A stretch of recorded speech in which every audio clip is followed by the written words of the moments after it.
El libro negro de la humanidad, crónica de las grandes atrocidades de la historia.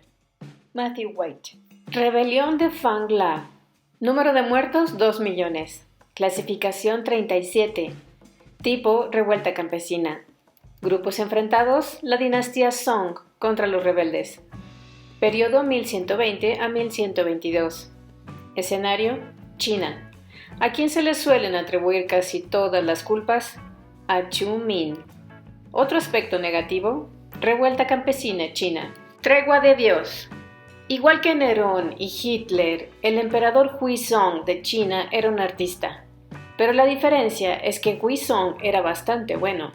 Su arte todavía cuelga en los museos de todo el mundo. Saboreaba las cosas más exquisitas de la vida: la poesía, el trino de los pájaros, los palacios perfumados con mobiliario lacado, los jardines de hermosas piedras, las flores exóticas y las fuentes. Para complacerle, los ministros peinaban el país apoderándose de los objetos más espléndidos para deleite del emperador. Saqueaban tumbas e irrumpían en ricas villas en busca de tesoros ocultos. Un avaricioso oficial de adquisiciones, Chu Min, era extremadamente cruel esquilmando al pueblo, y sus agentes se adueñaron de un bosquecillo de árboles de laca que pertenecía a Fang La. Fang La vivía en la ciudad de Muzhou, en la provincia costera de Zhejiang. Famoso por su generosidad, Fang La era el líder de la comunidad de los lugareños adoradores vegetarianos del demonio, que es como los chinos denominaban a los maniqueos. Fundado por el profeta Mani en Persia en el siglo III después de Cristo, el maniqueísmo es una religión extinta que creía en un conflicto eterno entre las fuerzas del bien y el mal. Es muy probable que el cristianismo suscitara en ellos toda esta idea de cielo e infierno, puesto que no era ni judía ni grecorromana, sino muy maniquea. Debido a su creencia de que el bien y el mal eran igualmente fuertes y estaban uniformemente equilibrados, sus enemigos les acusaban de jugar con ambos extremos y de adorar al diablo. Las autoridades persas encarcelaron a Mani durante el resto de su vida después de haber inventado aquella religión. A pesar de la persecución, las enseñanzas de Mani se extendieron a través de las rutas caravaneras por toda Asia hasta China. Las religiones indígenas de China tendían a seguir dos tradiciones. El confucianismo, basado en las enseñanzas de Confucio, es un código de conducta social, mientras que el taoísmo, basado en las enseñanzas de Lao Tzu, es una cosmología mística que trata de explicar el universo.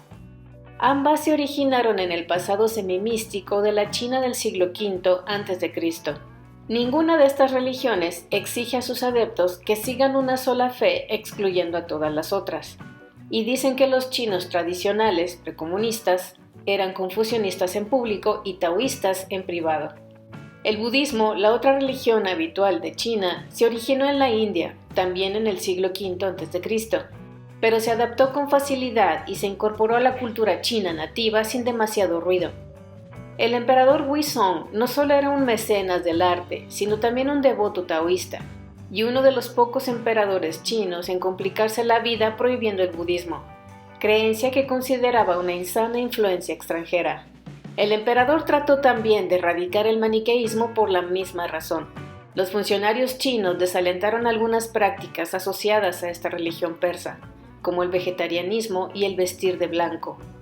Cuando Chu Min abusó de Fang La, este encontró un profundo pozo de resentimiento maniqueo al que acudir y una red religiosa que podía ser utilizada para organizar y planificar una revuelta.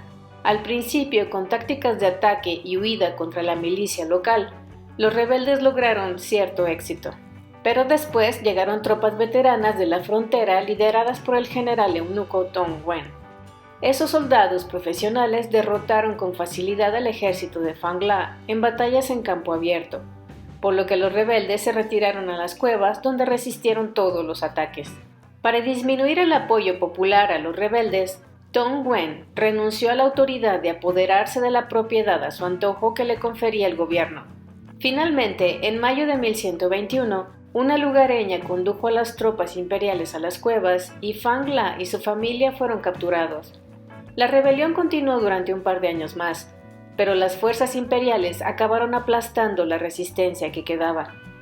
Desgraciadamente, el haber sacado las tropas de las fronteras debilitó fatalmente al imperio, y los bárbaros Jurchen de Manchuria cruzaron la Gran Muralla e invadieron el norte de China. La dinastía Song se retiró al sur y se reagrupó, pero tan solo la mitad de grande de lo que había sido al inicio de la dinastía.